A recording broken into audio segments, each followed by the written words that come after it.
Hello बच्चों, क्या हालचाल? सब ठीक ठाक? तो चलिए अपने टॉपिक को आगे बढ़ाते हैं। पिछली क्लास में पॉलिनोमियल पे हम लोगों ने सवाल किया था। आज भी हम लोग वही क्लास को आगे कंटिन्यू करेंगे। तो चलिए फिर अपने क्लास को आगे बढ़ाते हैं। तो बच्चों, मैं हूं आर्यन भारद्वाज और ये है हमारा आपका प्यारा खूबसूरत सा चैनल सहरसा जंक्शन। तो आइए फिर अपने टॉपिक पे आगे बढ़ते हैं।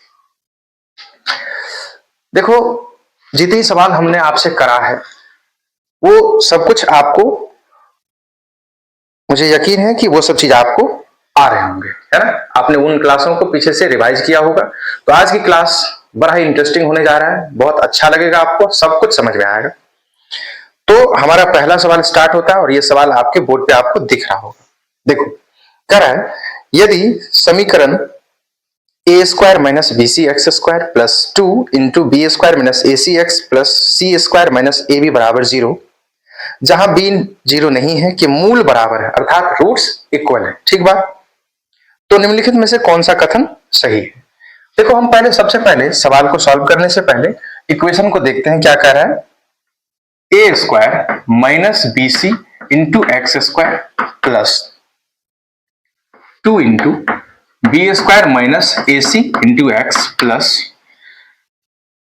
सी स्क्वायर माइनस ए बी बराबर 0। देखो, इस इक्वेशन के बारे में देखना। इस इक्वेशन के बारे में एक इंफॉर्मेशन हमारे पास है और वो इंफॉर्मेशन क्या है? कह रहा है कि भैया इसके रूट क्या है साहब? इसके रूट इक्वल है। तो सर जी एक बात बताओ, रूट इक्वल है, क्या बताओ? d बराबर 0 होना चाहिए।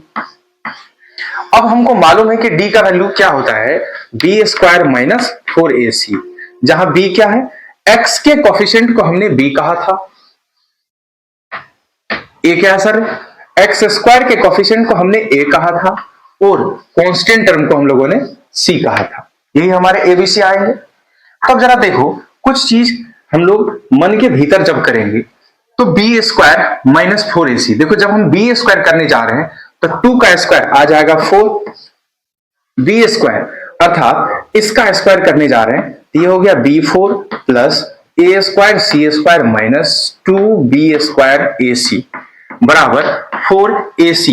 इसको इससे मल्टीप्लाई करना, एक ही बार में करते चले जाओ। ए स्क्वायर सी स्क्वायर, फिर देखो ए स्क्वायर को जब ए बी से मल्टीप्लाई कराओगे तो क्या मिलेगा?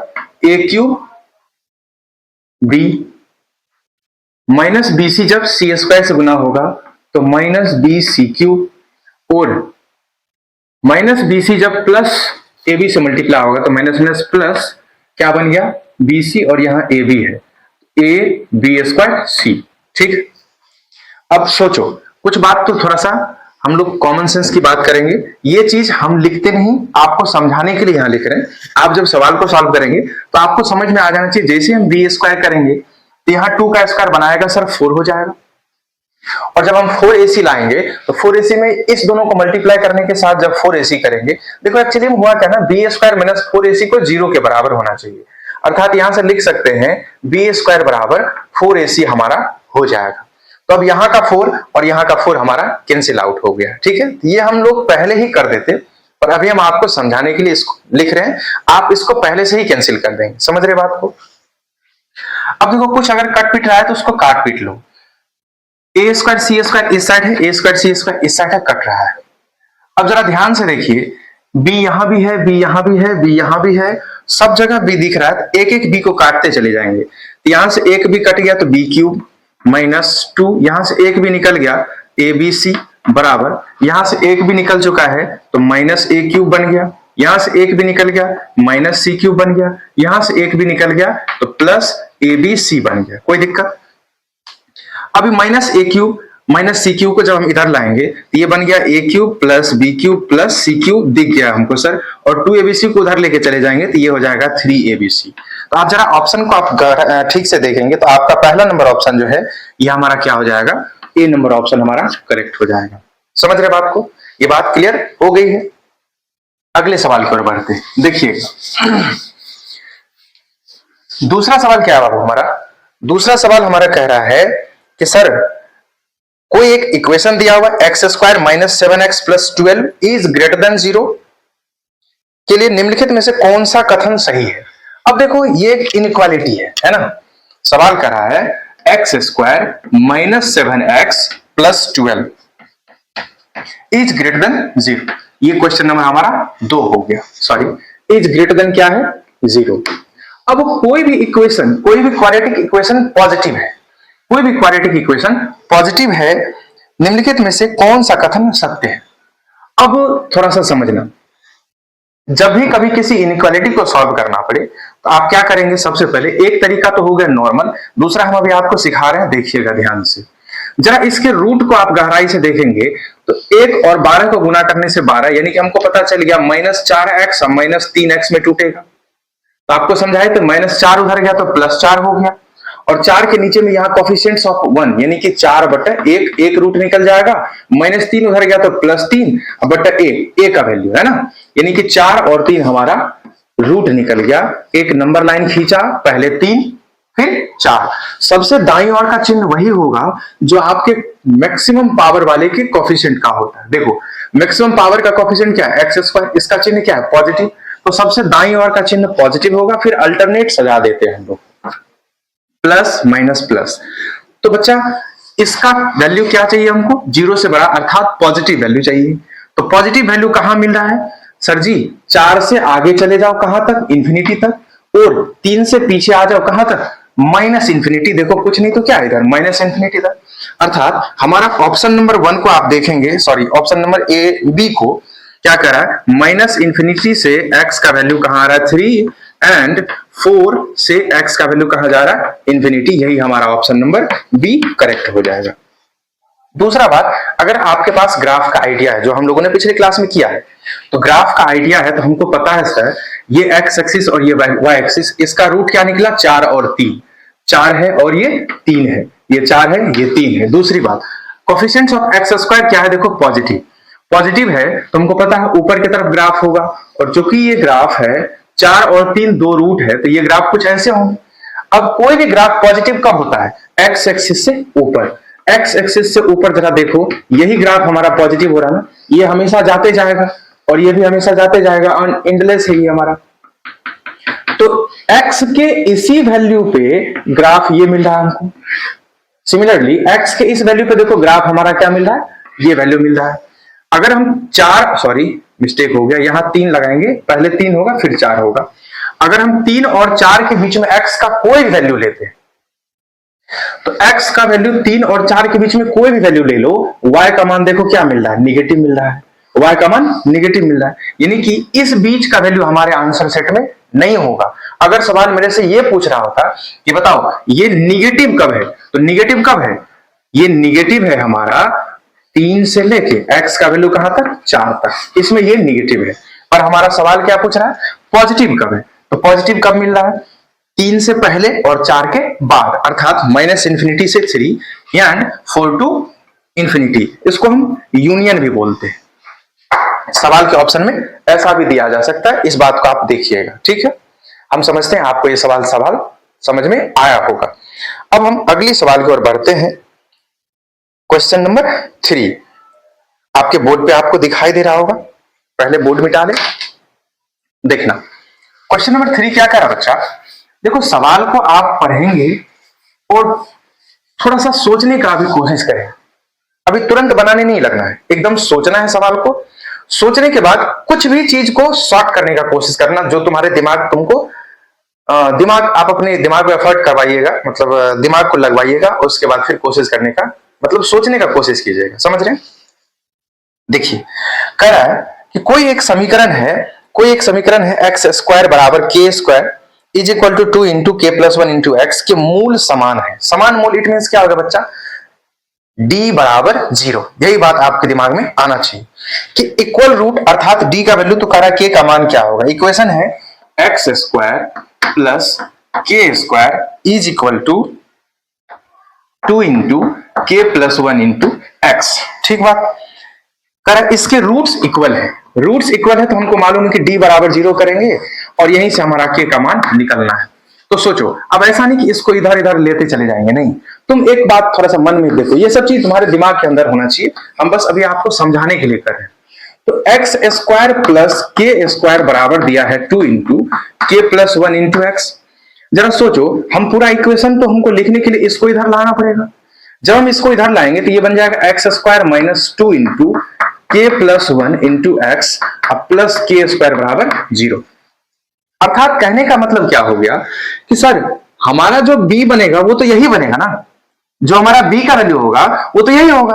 अब ये इस साइड है, इधर लाएंगे तो ये पॉजिटिव से बन के इधर आ जाएगा तो क्या हो जाएगा, निगेटिव हो जाएगा। बस इतना ही बात आपको दिमाग में रखना। और a का वैल्यू 1 है और c तो कांस्टेंट जिसमें x नहीं लगा वही हमारा। अर्थात हम यहीं से सोचेंगे कि यही हमारा b है माइनस के साथ, क्योंकि इधर आएगा तो क्या होगा, माइनस होगा।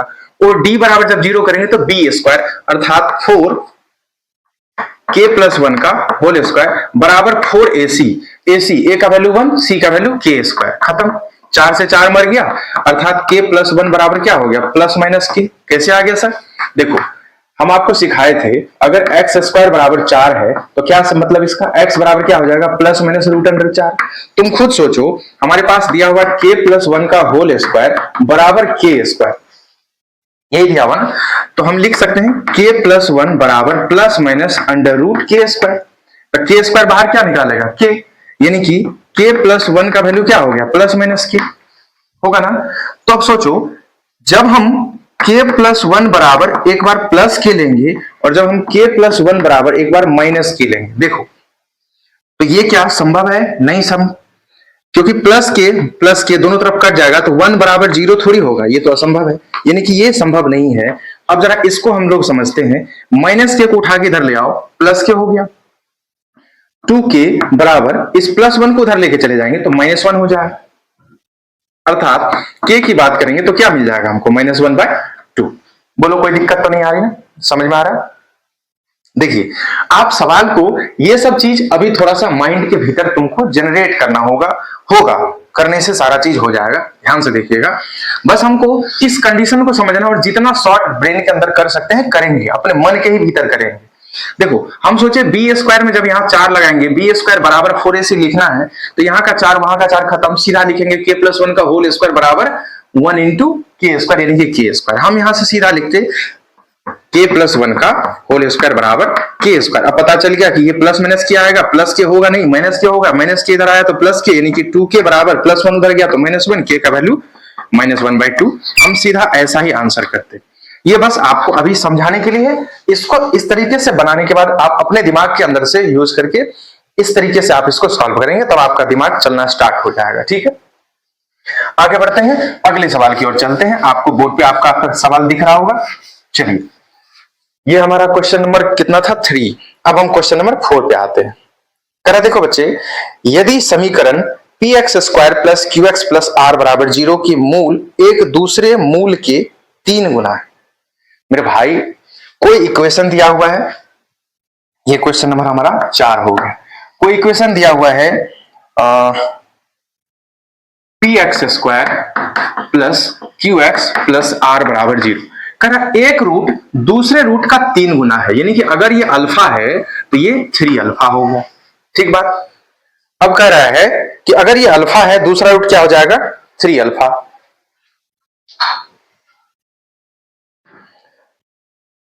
तो निम्नलिखित में से कौन सा संबंध सही है। अब आपके पास 4 ऑप्शन दिया होगा, जरा सोचो। ठीक है, हम जो भी रिलेशन निकालना होगा बात की बात है, उसमें देखो पी क्यू आर ही हमारा रिलेटेड है। वो सारे के सारे चारों ऑप्शन को देखेंगे तो पी क्यू आर से ही रिलेशन किया हुआ है। अब जरा सोचो, एक अल्फा है दूसरा 3 अल्फा है, तो सम ऑफ रूट बराबर क्या सीखे, -b/a। अब ये लिखेंगे एग्जाम में, पागल हो गए हो क्या। फिर प्रोडक्ट ऑफ रूट बराबर क्या लिखेंगे, c/a लिखेंगे। सम ऑफ रूट की अगर हम बात करें तो अल्फा प्लस बीटा यानी कि 4 अल्फा बराबर क्या हो गया, -b/a यानी कि -q/p। Similarly product 3 alpha into alpha, तो 3 अल्फा स्क्वायर बराबर क्या हो गया, c/a r/p। ओके, इतना बात तो समझ में आ रहा है। अब कुछ भी रिलेशन कैसे निकलता है, हाँ समझेंगे। जरा सोचो, हमारे ब्रेन के अंदर आया कि सर जानते हैं यहां से अल्फा निकल सकता है। अगर अल्फा की बात करें तो -q/4p हम लिख सकते हैं। अब अगर इस अल्फा को यहां डाल देते हैं तो एक दूसरे से इंटरलिंक ये हो जाएगा। तो अब यहां क्या किए, 3 अल्फा स्क्वायर यानी कि -q/4p का होल स्क्वायर बराबर क्या हो गया, r/p। अब यहां करने मत लगना, ऐसा नहीं कि पूरा होल स्क्वायर करेंगे तोड़ेंगे, माइनस का स्क्वायर जाएगा तो प्लस हो जाएगा। इतना बात तो समझ में आ गया। 3q² इधर बचेगा, p को इधर ले आएंगे तो 3pq² बराबर 4 का स्क्वायर 16p² बराबर, तो ये हो गया 16p² इंटू r, एक p से एक p मर गया, 3q² बराबर 16pr, ये हमारा इसका रिलेशन निकल गया, एक दूसरे से इंटरलिंक हो गया। आप देखेंगे आपका ऑप्शन नंबर ए सही हो जाएगा। ठीक है, हमारा ऑप्शन नंबर ए सही हो जाएगा। अगले सवाल की ओर बढ़ते हैं। हाँ, कह रहा है के किस मान के लिए समीकरण देखना। अगला सवाल है हमारा, देखो अगला सवाल तो वैसे क्वेश्चन नंबर 5 है, और एक्चुअली में हमारे क्वेश्चन के अंदर प्रिंट नहीं हो रहा है सही से, तो हमको क्वेश्चन पता नहीं चल रहा है। आपको शायद बोर्ड पे क्वेश्चन दिख जाएगा, सॉल्व कीजिएगा। अगली क्लास जब होगी तो हम आपको वो क्वेश्चन भी सॉल्व करा देंगे, अगर आपसे सवाल सॉल्व नहीं हुआ तो। लेकिन अगर सॉल्व हो जाए तो आप कमेंट करके बता दीजिएगा कि हाँ हमारा सवाल सॉल्व हो गया। ओके, अगला सवाल क्या है, कह रहा है कि कोई के किस मान के लिए, ये क्वेश्चन नंबर हमारा 6 है, कह रहा है के किस मान के लिए समीकरण x² माइनस y² बराबर 0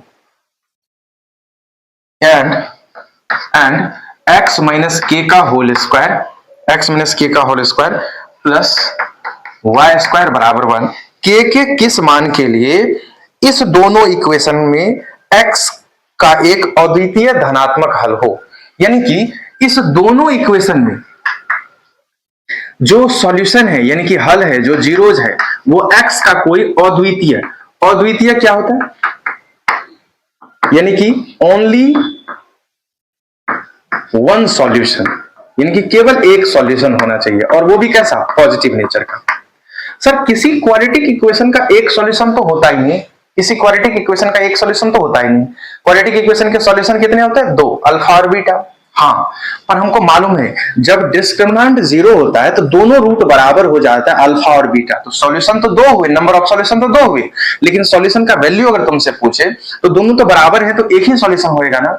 यानी कि हमारे पास जो कह रहा है एक अद्वितीय सॉल्यूशन होना चाहिए, यानी कि ओनली वन सॉल्यूशन होना चाहिए, तो मतलब पक्की बात है डिस्क्रिमिनेंट का वैल्यू क्या होना चाहिए, 0। तो अब हम समझेंगे कि हमारे पास दो इक्वेशन है, एक इक्वेशन ये और एक इक्वेशन ये, हमारे पास दो इक्वेशन है। इस दोनों इक्वेशन को देखते हैं। यहां से जरा देखो, क्वाड्रेटिक इक्वेशन की अगर हम बात करें तो क्वाड्रेटिक इक्वेशन या तो x में होएगा या फिर y में होएगा। अब जरा सोचो, क्या हम इस इक्वेशन को लिख सकते हैं x² बराबर y², यानी कि यहां जो y² है, अगर इस y² का वैल्यू हम x² डाल दें तो मेरा सारा का सारा इक्वेशन x में आ जाएगा। अर्थात हमारा इक्वेशन बन गया x माइनस k का whole square plus x² is equal to 1। अब देखो a² में x² बनाया गया है और ये भी x², तो 2x² हो गया, minus 2kx plus k² minus 1 बराबर 0। अब जब हम डिस्क्रिमिनेंट को 0 करेंगे तो b² it means 4k² minus 4ac, 4 into 2 into k² minus 1 is equal to 0 होगा। अब यहां से 4 से 4 खत्म, k² माइनस 2a², तो माइनस k² बन गया, minus minus plus 2 is equal to 0, यानी कि k² का वैल्यू क्या हो गया, k² का वैल्यू 2 मिल गया हमको ना। अब देखो, जब k² का वैल्यू हमको 2 मिल गया तो k का वैल्यू क्या होगा, प्लस माइनस √2। अब k का मान हम प्लस √2 लें या माइनस √2 लें या ये दोनों होगा, समझना बात को। ये x नहीं है, किसी भी इक्वेशन का जीरोज नहीं है, ये जीरोज दोनों सॉल्यूशन निकलेगा मेरे भाई। जीरोज तो x का वैल्यू निकलता ना, पर सवाल कर रहा है कि d 0 है, उसके लिए k का मान क्या होना चाहिए, लेकिन कंडीशन लगाया हुआ है कि इसके जो रूट्स है वो कैसे आना चाहिए, पॉजिटिव आना चाहिए। रूट्स कैसे आना चाहिए, पॉजिटिव आना चाहिए। जरा एक बात सोचो, अगर इसके दोनों रूट पॉजिटिव हैं तो तुम खुद सोच के देखो। हम एक बात यहां समझते हैं, क्या ये जो इक्वेशन हमारे पास क्वाड्रेटिक इक्वेशन आया है, अगर पॉजिटिव रूट है, पॉजिटिव रूट कहने का मतलब क्या हो गया, सम ऑफ रूट जो होगा वो पॉजिटिव मिलना चाहिए, सम ऑफ रूट पॉजिटिव मिलना चाहिए। क्यों, क्योंकि अल्फा प्लस बीटा करेंगे सर, अल्फा अगर पॉजिटिव है और बीटा भी अगर पॉजिटिव है तो दो पॉजिटिव नंबर को जोड़ने से एक पॉजिटिव नंबर आना चाहिए। अर्थात अल्फा प्लस बीटा पॉजिटिव होने का मतलब माइनस बी बाय ए, तो माइनस बी बाय ए जब करेंगे तो ये हो गया 2k/2, यानी कि k का मान क्या होना चाहिए, पॉजिटिव।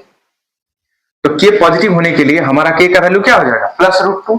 अर्थात इस हिसाब से आपका ऑप्शन नंबर कुछ मिस्टेक तो नहीं हुआ है? चेक कर लो। X square minus y square बराबर 0, एक्स माइनस के का whole square plus y square बराबर 1। तो यहां से हो गया हमारा x square 2x square minus 2kx plus k square minus 1 equal to 0, b square minus 4ac equal to 0, तो k square minus 2k square तो minus k square minus minus plus 2 equal to 0, k का value plus minus 2 और root positive होने के लिए alpha plus beta positive यानी कि minus b by ए, तो माइनस बी बाय ए यानी कि माइनस 2k बाय ए, 2k पॉजिटिव, हाँ सही है, यानी कि इनमें से कोई नहीं ऑप्शन हमारा हो जाएगा करेक्ट। ठीक है, अगले सवाल की ओर बढ़ते हैं जो क्वेश्चन नंबर आपका 7 होगा। कह रहा है यदि ax square plus B x plus c के मूलों का जोड़ उसके व्युत्क्रम के वर्ग के जोड़ों के बराबर हो, निम्नलिखित में से कौन सा कथन सही होगा, सत्य होगा, इसको आपको समझना। मेरे बच्चे देखो, हमारे पास जो इक्वेशन दिया हुआ है, वो इक्वेशन कुछ ऐसा है कह रहा है कोई एक इक्वेशन है ax square plus B x plus c, हमारे पास इक्वेशन है ax square plus B x plus c, इस इक्वेशन में हम कोई भी रूट मान लो, इसके अल्फा और बीटा दो रूट हैं, कह रहा है इसके मूलों का जोड़ उनके व्युत्क्रम के वर्गों के जोड़ के बराबर है, अर्थात सम ऑफ रूट जो है अल्फा प्लस बीटा, इसके 1 बाय मूलों के व्युत्क्रम के वर्गों, अगर मूल क्या है अल्फा, इसका उल्टा क्या हो जाएगा, रिवर्स क्या हो जाएगा, व्युत्क्रम क्या हो जाएगा 1 बाय अल्फा, इसके वर्गों के जोड़ के बराबर है, अर्थात अल्फा प्लस बीटा का वैल्यू किसके बराबर दिया हुआ है 1 by alpha square plus 1 by beta square. ये लिखना तो जरूरी नहीं था, अब मन में एक ही बार आ जाएगा कि अगर 1 by alpha square plus 1 by beta square करेंगे तो एलसीएम करेंगे तो क्या हो जाएगा अल्फा स्क्वायर बीटा स्क्वायर, यहां हो जाएगा alpha square plus beta square, a square plus B square क्या होता है सर जी, तो ये हो जाता है जानते हैं क्या सर, ए प्लस बी का होल स्क्वायर माइनस 2ab, नीचे तो अल्फा बीटा का होल स्क्वायर है,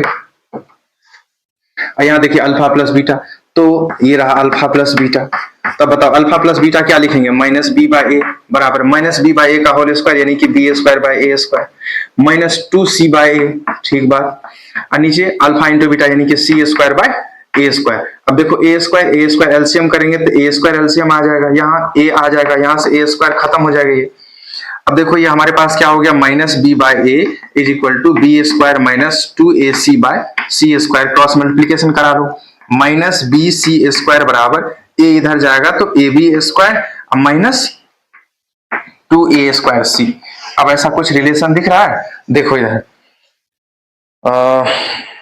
कर रहा है ए square B square plus B square C square, A B square plus B C square बराबर 2a स्क्वायर सी स्क्वायर, नहीं ये गलत बात है, अगर हम इसको इधर लाए, हाँ ठीक तो है, देखो बी सी स्क्वायर को उधर लेके चले जाते हैं, ए बी स्क्वायर पहले से इधर है, A B square minus B C square को उधर ले गए तो बी सी स्क्वायर और माइनस 2a स्क्वायर सी को इधर ले आए तो प्लस बराबर माइनस में इधर आएगा तो प्लस 2a स्क्वायर सी, यानी कि ऑप्शन नंबर ए आपका करेक्ट हो जाएगा। बात समझ में आ रही है? चलिए अगले सवाल को और बढ़ते हैं। देखो करा के किस मान के लिए एक इक्वेशन दिया हुआ हम लोग, अब इस इक्वेशन को थोड़ा आप देखिए, अब इस इक्वेशन में अगर आप क्रॉस मल्टीप्लीकेशन करना शुरू कर दो तो तुम्हारा सवाल यूं ही निकल जाएगा। हम लोग क्रॉस मल्टीप्लीकेशन यहां करेंगे नहीं, हाँ अगर परेशानी ज्यादा होती है तो आप अभी क्रॉस मल्टीप्लीकेशन कर भी सकते हैं, कोई जबरदस्ती वाली बात नहीं है। कह रहा है के किस मान के लिए एक्स स्क्वायर माइनस 2bx, देखो x square minus 2bx by x square minus 2bx, sorry x square minus bx by ax minus c is equal to k minus 1 by k plus 1। अब कह रहा है के किस मान के लिए ये जो इक्वेशन है इसके मूल एक दूसरे के व्युत्क्रम होंगे, यानी कि ये जो क्वाड्रेटिक, अब देखो क्रॉस मल्टीप्लिकेशन करने से क्वाड्रेटिक बनेगा लेकिन हम लोग ऐसे करेंगे नहीं, इसके जो मूल होंगे एक दूसरे के व्युत्क्रम होंगे, यानी कि अगर अल्फा है एक तो दूसरा हो जाएगा बीटा का मान 1 बाय अल्फा हो जाएगा, ठीक बात। अर्थात अगर ऐसा होगा तो होगा क्या, हम जानते हैं कि अगर बीटा जो है वो 1 बाय अल्फा के बराबर है अर्थात अल्फा इंटू बीटा जब हम करेंगे तो हमको मालूम है कि अल्फा तो अल्फा है, 1/बीटा क्या है, 1/अल्फा। तो अल्फा से अल्फा कट जाएगा, यानी कि मूलों का जो गुणनफल होगा उसका मान 1 मिलना चाहिए। अर्थात हमको पता चल गया प्रोडक्ट ऑफ रूट का मान 1 मिलना चाहिए। ये बात हमको यहां से समझ में आना चाहिए कि अगर एक रूट दूसरे के व्युत्क्रम है तो दोनों का प्रोडक्ट हमेशा 1 आएगा। ये बात आपको दिमाग में एडजस्ट करके रखना है, ये बात आपके दिमाग के भीतर होना चाहिए। अब देखो यहां से फिर वही बात हम आपको बताएं, क्रॉस मल्टीप्लीकेशन आपको नहीं करना है। अगर आप क्रॉस मल्टीप्लीकेशन करेंगे तो थोड़ा सा कैलकुलेशन में उलझ जाएंगे, आप यहां गुना होना ज्यादा बढ़ जाएगा। तो उससे बचने का तरीका हम आपको समझा रहे। देखिए देखो, हम अभी तो पहले लिख रहे हैं कि होगा क्या, लेकिन हम बाद में उसको मिटा देंगे। देखना, ये है एक्स स्क्वायर माइनस 2bx तो है, ठीक बात।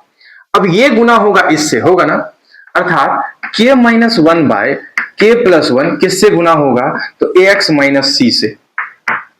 जरा देखो तो, अरे भाई 2 काहे का लग जा रहा है, x square minus b x is equal to k minus 1 by k plus 1 into a x minus c into k minus 1 by k plus 1, यही ना होगा, ठीक। अब देखो x यहां भी दिख रहा है, x यहां भी दिख रहा है, तो इसको उठा के इधर कर सकते हैं हम लोग, x square minus b x minus, क्योंकि ये प्लस है इस साइड, इधर आएगा तो माइनस हो जाएगा, k minus 1 by k plus 1 into a x, minus वाला इधर आएगा तो क्या हो जाएगा, plus c into k minus 1 by k plus 1। Equation तो यही बनेगा। हम क्या बोलते हैं, यहां से हम लोग सीधा दिमाग के अंदर ऐसे ही करेंगे। कैसे, देखो अब ये हम इतना करेंगे नहीं, क्या करेंगे सर जी, तो करेंगे कुछ ऐसा। देखना मेरे दोस्त, एक बात बताओ, एक्स स्क्वायर तो केवल यहां से आएगा, और तो कहीं हमको गुना होकर एक्स स्क्वायर आना नहीं है। तो ये तो समझ में आ गया कि ए का मान क्या है, 1 है। अब एक्स कहां से आएगा, एक तो यहां है एक्स, दूसरा ये जब इससे गुना होकर आएगा तो वही इधर आएगा। अर्थात हमको पता चल गया, देखो ये रहा एक्स स्क्वायर माइनस बी, और ये जो ए एक्स यानी कि ए इसमें गुना होकर इधर आएगा, यानी कि ए into k minus 1 by k plus 1, ये हमारा एक्स बनाएगा ना। अब कांस्टेंट टर्म कैसे आएगा, ये माइनस सी जब इससे गुना होगा और इधर लाएंगे तो माइनस सी जब उधर गुना होगा तो क्या हो जाएगा, plus C into k minus 1 by k plus 1, ये हमारा इक्वेशन बनेगा। मन में हमको एक ही बार में एडजस्ट करके रखना है। अब हमको पता है कि प्रोडक्ट ऑफ रूट का वैल्यू 1 आना चाहिए, यानी कि c बाय a का वैल्यू क्या आना चाहिए, 1 आना चाहिए, ठीक बात। अब c की बात, c कितना है मेरे भाई, k into C into k minus 1 by k plus 1 bye a की बात करो तो 1 बराबर क्या मिलना चाहिए, 1। कुछ गलती तो नहीं हो रहा, नहीं। तो यहां से क्या हो गया कि k minus 1 by k plus 1 into सी बराबर 1, यानी कि 1 बाय सी। सवाल क्या दिया हुआ है, अच्छा k का वैल्यू निकालना, सॉरी k का वैल्यू निकालना, रुक जा, देखो k का वैल्यू निकालना है, हम तो रिलेशन निकाल दिया। अब देखो यहां से k निकालने का एक तरीका है, समझिएगा बात को। ऊपर में है k माइनस 1 और नीचे है k प्लस 1, और यहाँ है 1 बाय सी, यही है ना। तो जरा देखो तो, अगर हम बात करें इसको ले जाके यहां जोड़ देते हैं, कंपोनेंडो एंड डिविडेंडो जानते हैं आप लोग। एक तो तरीका है कि क्रॉस मल्टीप्लीकेशन कराया, देखो यहां से k प्लस 1 बनेगा, यहां से c k प्लस 1 आएगा, यानी कि k यहां c माइनस 1 इंटू के बराबर क्या बन जाएगा, देखो c माइनस 1, जब ये c इस k से गुना होगा तो k c, और ये k जब इस 1 से गुना होगा तो k, तो उस k को इधर ले आए तो c माइनस 1 इंटू के। अरे भैया मेरे क्रॉस मल्टीप्लीकेशन की और कुछ नहीं किए, ये के सी प्लस सॉरी माइनस सी बराबर k प्लस 1 आएगा ना, माइनस सी को इधर ले गया प्लस सी हो गया, प्लस के को इधर ले आया माइनस के हो जाएगा, तो c माइनस 1 इंटू के हो जाएगा। k की बात कर रही है तो यहां क्या हो जाएगा, k माइनस 1। कुछ गलती हो रहा है क्या, सॉरी, 1 प्लस सी अब आए c माइनस, ये हमारा आंसर हो जाएगा। कोई दिक्कत, आगे बढ़ते हैं, इसको थोड़ा कैलकुलेट कर लेना, आपको समझ में आ जाएगा। देखिए आगे कराई, यदि द्विघात समीकरण 2x square plus p x minus 5 is equal to 0 एक द्विघात समीकरण p into k x square plus x बराबर 0 के मूल -5 है, तो p और k का मान क्या होगा, यह आपको पूछा जा रहा है। अर्थात दो इक्वेशन को एक दूसरे के साथ इंटरलिंक किया गया है, आप देखिएगा। तो क्या हो गया, दो इक्वेशन इंटरलिंक कर दिया तो क्या क्या फर्क पड़ जाएगा, देखो करा भाई 2x square plus p x minus 15 equal to 0, और दूसरा इक्वेशन हमारा क्या है, p into k x square plus x equal to 0। ठीक है, करें यदि द्विघात समीकरण इतना और द्विघात समीकरण इतना का मूल -5 है, इस दोनों इक्वेशन के जो रूट्स आपको दिए हुए हैं वो रूट्स का वैल्यू क्या दिया है, -5। तो कह रहा है p और k का वैल्यू क्या होगा, ये आपसे पूछ रहा है। हाँ, तुम एक बात बताओ, अगर -5 इसका भी रूट है, -5 इसका भी रूट है, तो -5 इसको भी सेटिस्फाई कराएगा, -5 इसको भी सेटिस्फाई कराएगा, यही तो मतलब है। तो -5 यहां डालेंगे तो 25 गुना 2 कितना हो जाएगा, 25 गुना 50, अब 50 में से 15 गया तो सीधा करो 35, यहां हो जाएगा -5x बराबर 0, तो x तो निकल गया 7, x निकल गया 7, सॉरी p इंटू 5p, यानी कि p का मान कितना निकल गया, 7। अब अगर p 7 है तो इसको 0 लिख के नीचे ले जाओ, 7 को, ये खत्म, p खत्म हो गया यहां से, k एक्स स्क्वायर, तो k इंटू -5 का स्क्वायर 25, तो 25 के -5 बराबर 0, तो k का वैल्यू कितना हो जाएगा, 5, यानी कि k 5 हो गया, p आपको 7 हो गया, यानी कि आपका, कमाल है यार, कुछ गलत हो रहा है क्या? हाँ, 2x square plus p x minus 15 is equal to 0, 25 गुना 50, 50 में से 35 15 गया 35, माइनस 5p, 5 से 35, p का वैल्यू 7, 7 यहां रखा, 25 25 के और -5 बराबर, हाँ ठीक है, k का वैल्यू 5 मिलेगा और p का वैल्यू 7, सही है आपका। आगे बढ़ते हैं, करा यदि, ये क्वेश्चन नंबर आपका क्या था, 9। अब हम लोग क्वेश्चन नंबर 10 की बात करें, ये रहे क्वेश्चन नंबर 10, देखिएगा ध्यान से। करें कि यदि अल्फा बीटा एक बहुपद है कि ऐसे शून्यक है कि अल्फा माइनस बीटा बराबर 1 है, देखो करा x square minus 5x plus m, x square minus 5x plus m बराबर 0, इसके दो रूट अल्फा बीटा है, और अल्फा और बीटा कुछ ऐसे है कि alpha minus beta is equal to 1 है, तो आपके m का मान क्या होना चाहिए आपको समझना है, और आपके ऑप्शन को जरा ध्यान से देखेंगे तो ऑप्शन में क्या दिया मेरे भाई, 3 8 10, 3 8 10, और भी मतलब इनमें से कोई नहीं, और more than one option correct, आपको ये इतने ऑप्शन दिए हुए। अब तुम खुद सोच के देखो, एक रूट जो है यानी कि अल्फा माइनस बीटा का वैल्यू 1 है, तो थोड़ी देर के लिए हम अल्फा बराबर 1 प्लस बीटा लिख सकते हैं, यानी कि जो दोनों रूट है ना, जानते हैं सर, दोनों रूट में एक का अंतर होना चाहिए, एक रूट 4 है तो दूसरा रूट 5 है, या 6 है तो 7 है, 8 है अल्फा तो बीटा 9 है, यानी कि दोनों रूट के बीच में एक का डिफरेंस होना चाहिए।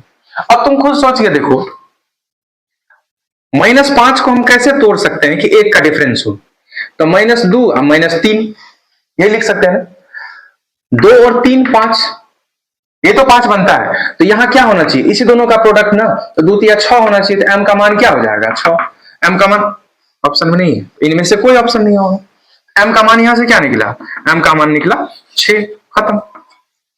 एक तरीका तो है, इजीली हम लोग ऐसा सॉल्व कर सकते हैं। अब दूसरा तरीका क्या है कि आपको अल्फा माइनस बीटा का वैल्यू 1 दिया हुआ है, तो बाय प्रोसेस हम लोग क्या कर सकते हैं, यहां से ये कर सकते हैं कि अल्फा माइनस बीटा अगर 1 है तो अल्फा माइनस बीटा का होल स्क्वायर बराबर क्या हो जाएगा, दोनों तरफ स्क्वायर कर दिए, 1 का स्क्वायर 1 हो जाएगा। अब a माइनस b का होल स्क्वायर हमको पता है सर जी, होता है a प्लस b का होल स्क्वायर माइनस 4ab बराबर 1। अब alpha plus beta minus b by a, यानी कि 5 का स्क्वायर 25 माइनस 4 c बाय a, यानी कि m बराबर क्या हो जाएगा 1, 4m को उधर ले जाओ तो प्लस 4m, 25 में से 1 गया तो 24, m का मान यहां से भी क्या निकल गया 6। या तो आप इजीली इस तरीके से कर सकते हैं थोड़ा दिमाग अप्लाई करके, यानी तो बाय प्रोसेस कर सकते हैं, जो आपको आसानी लगे कर सकते हो, ठीक है। आगे बढ़ते हैं, अगला सवाल की ओर, 11 नंबर सवाल है, कह रहा है कि यदि कोई द्विघात समीकरण है x square minus 8x plus के शून्य के वर्गों का योग 40 है, तो के का मान ज्ञात करो। देखो ऐसे सवाल को ना थोड़ा सा ऑप्शन दिमाग लगाओ, सवाल इजीली बन जाएगा। अब जरूरी नहीं हर सवाल के अंदर आप प्रोसेस ही लगाते रहो, फिर पता चलेगा कि आपका सवाल इतना लंबा हो गया कि आप परेशानी में फंस जाएंगे। देखिए कह रहा x square minus 8x plus के, यानी कि हमको के चाहिए, ठीक बात, के चाहिए। अब लेकिन इसमें कह रहा है शून्यक के वर्गों का योग 40 है, यानी कि जो भी शून्यक होगा, रूट्स होगा alpha beta, alpha square plus beta square करने से हमको 40 मिल जाना चाहिए। 8 को हम तोड़ने का तरीका समझते हैं। देखो 40 पर आने के लिए 36 प्लस 2 दूना 4, 2 का स्क्वायर करेंगे तो यही 4 पर जाएगा, और देख रहे हैं कि 6 और 2 मिलकर 8 ही बना रहा है, तो -6 और -2 होगा, तो के का मान कितना होना चाहिए, 6 दूना 12, तो आपके ऑप्शन से क्या मिल जाएगा आंसर, हाँ +12, आपका ऑप्शन नंबर ए सही हो जाएगा। ये क्वेश्चन नंबर 11 था आपका। बड़ा नॉर्मल सवाल है, आप ऐसे सवाल को ना बिल्कुल ऑप्शन से थोड़ा दिमाग का इस्तेमाल करके आप ऐसे सवाल को सॉल्व करिए, आपका ब्रेन का चलना आप जरूरी है। कितना दिन तक बंद रखोगे भाई, अब थोड़ा दिमाग खोलो, अब अपने पंखों को खोलने का जरूरी है। आगे बढ़ते हैं। क्वेश्चन नंबर 12 क्या करा मेरे दोस्त, करा निम्नलिखित में से कौन सा समीकरण द्विघात समीकरण नहीं है। ये आपके बोर्ड पे आपको दिख रहा होगा, आप इसको खुद से सॉल्व कीजिएगा। ऐसे सवाल को भी सॉल्व कराओगे क्या, x का पावर 2 होना चाहिए। अब तुम खुद सोचो, पहला ऑप्शन है x square plus 3x plus 1 बराबर x माइनस 2 का होल स्क्वायर। क्या ये द्विघात समीकरण है या नहीं है, जरा सोचो। जब हम a माइनस बी का होल स्क्वायर करेंगे तो यहां से जो एक्स स्क्वायर मिलेगा, क्या ये इस एक्स स्क्वायर को काट नहीं देगा, और काट देगा तो अब ये द्विघात समीकरण रहा, तो ये हमारा द्विघात समीकरण नहीं होगा। जरा ऑप्शन बी को देखो, करा m into 2m plus 3 is equal to m square plus 1। देखो यहां 2m स्क्वायर, इस m स्क्वायर को लाएंगे तो एक m स्क्वायर बचेगा, यानी कि ये क्वाड्रेटिक इक्वेशन है और यही आपका आंसर हो जाएगा। इसी तरीके से सारे सवाल को आप ऑप्शन को चेक कर लीजिएगा। चलिए क्वेश्चन नंबर 13 पे आते हैं। क्वेश्चन नंबर 13 क्या है मेरे दोस्त, देखो कह रहा है कोई समीकरण है x square plus A x plus B, x square plus A x plus b is equal to 0, और एक समीकरण दिया हुआ x square plus B x plus A, x square plus B x plus a equal to 0। ये दो quadratic equation हमको दे रखे हैं। आगे पढ़ते हैं, सवाल क्या कर रहे हैं मेरे भाई, अगर ये दो क्वाड्रेटिक इक्वेशन है का मूल उभयनिष्ठ, अच्छा इस दोनों के रूट्स कॉमन है, इस दोनों के रूट्स क्या हैं, कॉमन रूट्स, उभयनिष्ठ है। अगर इस दोनों के रूट्स कॉमन है तो क्या कर रहा है, इस दोनों के रूट्स क्या है, कॉमन है। हाँ, समीकरण एक्स स्क्वायर प्लस ए एक्स प्लस बी बराबर 0, X square plus B x plus A बराबर 0 के मूल उभयनिष्ठ है। ए प्लस बी का मान क्या होना चाहिए, जहां ए और बी बराबर नहीं है। तो आपसे पूछ रहा है भाई ए प्लस बी का मान क्या होना चाहिए। आप जरा गौर से देखेंगे तो ध्यान से देखो, क्या ऐसा कोई x का वैल्यू जो इस दोनों को सेटिस्फाई कर दे रहा है, ऐसा है क्या, आप देखिएगा ध्यान से। सर अगर हम 1 से इसमें x बराबर 1 पुट कर देंगे, x बराबर 1 पुट करेंगे तो 1 का स्क्वायर 1 प्लस ये हो जाएगा a इंटू 1a, और ये हो जाएगा b बराबर 0, और यहां भी देखो, यहां भी हो रहा है a 1 का square 1 plus b plus a बराबर 0, अर्थात x बराबर 1 जब हम इसके अंदर डाले ना तो दोनों इक्वेशन बराबर मिल गए, यानी कि दोनों इक्वेशन के रूट्स बराबर मिल गए हमको। मतलब ये पता चल गया कि x बराबर 1 इसके रूट्स हैं। अगर x बराबर 1 इसके रूट्स हैं तो ठीक है, a प्लस बी का वैल्यू क्या मिल जाएगा, -1, यानी कि a प्लस बी का वैल्यू क्या हो जाएगा, -1। बात समझ में आ रही है। ये थोड़ा सा अच्छा सवाल था, इसको आप समझिएगा, ऐसे सवाल को थोड़ा टेक्निकली आप हैंडल करेंगे। तो आपसे पूछ रहा है a प्लस बी का वैल्यू क्या होगा, a प्लस बी का वैल्यू -1, यानी कि आपके ऑप्शन नंबर बी सही हो जाएंगे। अगला सवाल क्या कर रहा है, कह रहा समीकरण, क्वेश्चन नंबर ये था 30, अब हम क्वेश्चन नंबर 14 की बात कर रहे हैं। कह रहा समीकरण y square minus √5y minus y plus √5 बराबर 0 में इसके रूट्स क्या होंगे, यानी कि अल्फा और बीटा का मान क्या होगा। अब तुम खुद सोच के देखो, हम पहले मिडिल टर्म स्प्लिट करते थे, अभी दोनों मिडिल टर्म स्प्लिट करके ही दिया हुआ है, तो खत्म हो गया ना। अल्फा क्या हो जाएगा, -√5 उधर जाएगा तो प्लस √5/a, और -1 उधर जाएगा तो प्लस 1/1, तो इसके रूट क्या हो जाएंगे, √5 और 1, खत्म है ना। तो आपका ऑप्शन क्या हो जाएगा, ऑप्शन नंबर बी। आगे बढ़ते हैं क्वेश्चन नंबर 15 की ओर।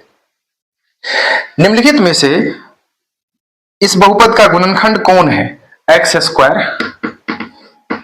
स्क्वायर माइनस एक्स माइनस 20, इसके गुणनखंड कौन है। आपके ऑप्शन में दिया x plus 2, x minus 5, x minus 4, इनमें से कोई नहीं है and more than one option correct. एक बात बताओ, जो भी इस इक्वेशन के गुणनखंड होंगे, जो भी इस इक्वेशन के फैक्टर होंगे, उसका वैल्यू अगर इसमें डालेंगे तो वो एकदम जीरो कर देगा, इसको, इस इक्वेशन को क्या कर देगा, जीरो। अब खुद सोच के देखो, अगर x प्लस 2 इसका फैक्टर होगा तो x का वैल्यू -2 इसमें डाल के देखते हैं तो 4, अब प्लस 2, -2 यहां डालेंगे तो माइनस प्लस 2 -20, जीरो तो नहीं हुआ, यानी कि ये नहीं होगा।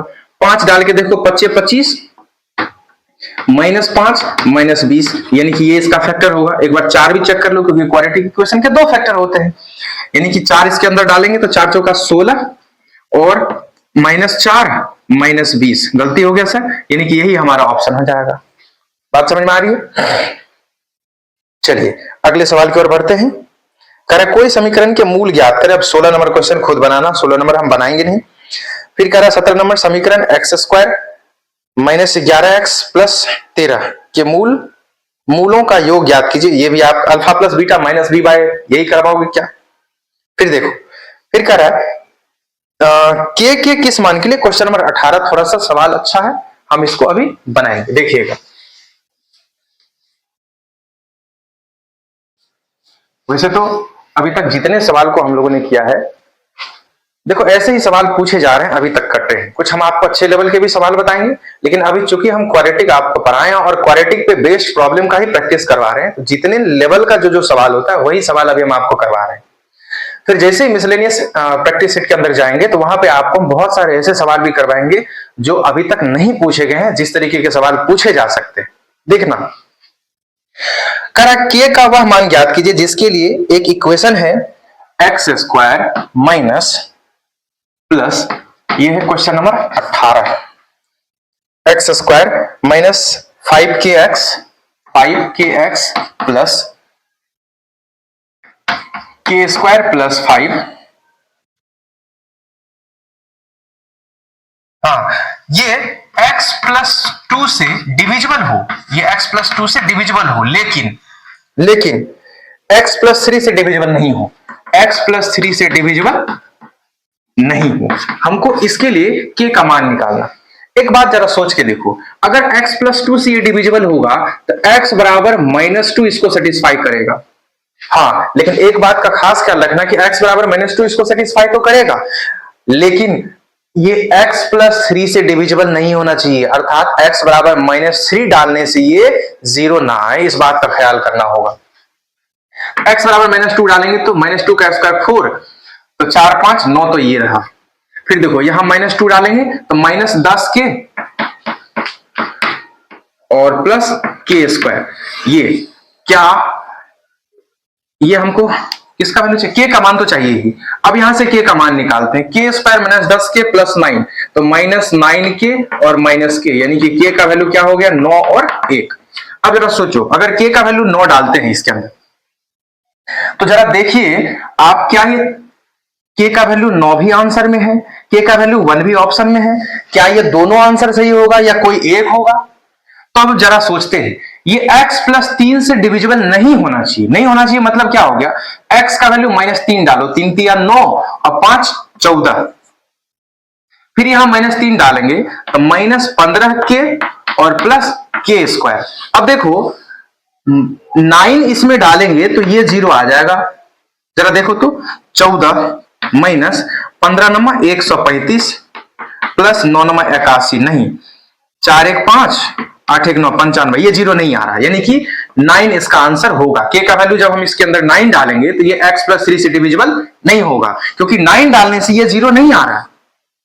जरा 1 डाल के देखते हैं, 1 डालने से क्या हो जाएगा, 14 1 15 अब -15 नहीं, हाँ, तो यानी कि x बराबर 1 इसका आंसर नहीं हो। देखो अगर हम k का मान 1 डाल देते, k का मान जैसे ही यहां 1 डालेंगे तो ये जो वैल्यू है ये तो x प्लस 3 से डिविजिबल हो जाएगा, क्योंकि x बराबर -3 डालने के बाद जो फैक्टर फंक्शन आया वो फंक्शन तो यही है। क्या ये k बराबर 1 पे 0 हो रहा है? तो हाँ, k बराबर 1 पे 0 हो रहा है, अर्थात ये k बराबर 1 अगर यहां रख देंगे तो ये x प्लस 3 से डिविजिबल हो जाएगा। लेकिन सवाल क्या कह रहा है कि x प्लस 3 से डिविजिबल नहीं होना चाहिए, अर्थात k का वैल्यू 9 हमारा केवल आंसर हो जाएगा। ये क्वेश्चन नंबर 18 था। क्वेश्चन नंबर 19 पे चलते हैं। कह रहा है कोई समीकरण X square minus 2x minus 1 बराबर 0 के मूल अल्फा बीटा है, तो वह समीकरण निकालो जिसके मूल alpha square plus beta square है।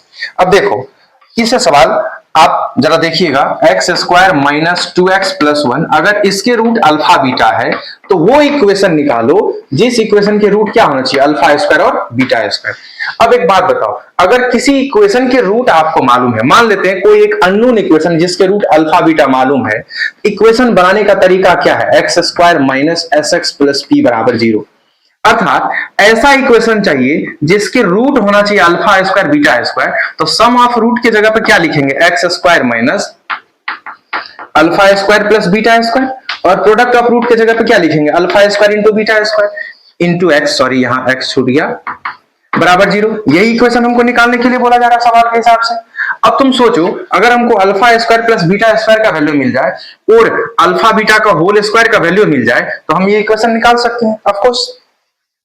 तो तुम खुद सोच के देखो, alpha square plus beta square क्या लिखेंगे, अल्फा प्लस बीटा का whole square minus 2 alpha beta, यही तो लिखोगे। अल्फा प्लस बीटा कितना मेरे दोस्त, 2, तो 2 का square 2 minus 2 alpha into beta, यानी कि alpha square plus beta square का वैल्यू कितना मिल गया, 2, तो ये बन गया x square minus 2x plus alpha beta का होल स्क्वायर। यहां देखो एक्चुअली में alpha square beta square product का मान तो यही होगा, क्योंकि root alpha square beta square है, तो p की जगह पे क्या लिखना होगा हमको, alpha square beta square. Alpha beta है 1, अल्फा बीटा की बात करें तो वो इस इक्वेशन से पता चला 1 है, तो अल्फा बीटा का होल स्क्वायर क्या हो जाएगा, 1 का स्क्वायर, यानी कि ये 1 हो जाएगा बराबर 0।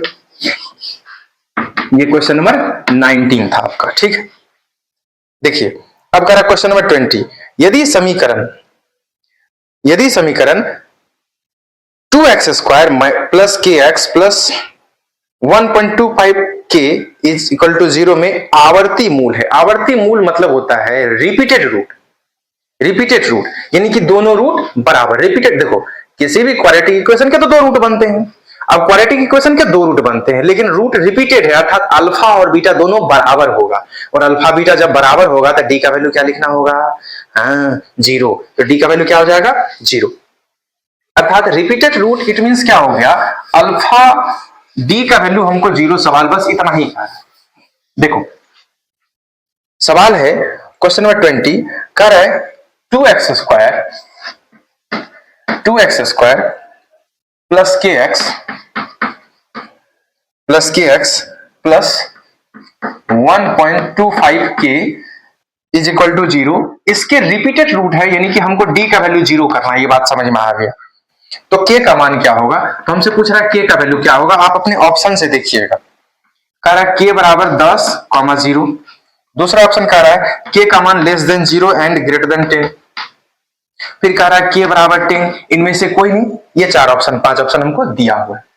अब देखो, हाँ ये बात सही है कि d बराबर 0 करने के लिए बी स्क्वायर, यानी कि हम सीधा कर सकते हैं बी स्क्वायर माइनस 4, a का मान 2 और c का मान 1.25 के बराबर 0 करेंगे। यहां से भी k निकल जाएगा, यानी कि k कॉमन कर लिए तो एक हो गया k माइनस, देखो 1.25 इंटू 8, ये 4.2 है नहीं 4a है, 4 गुना 8 पंचे 40 के 0 हाथ में 4, 8 गुना 16, 4 20 के 0 हाथ में 2, 8 का 8 2 10 बराबर 0, खत्म।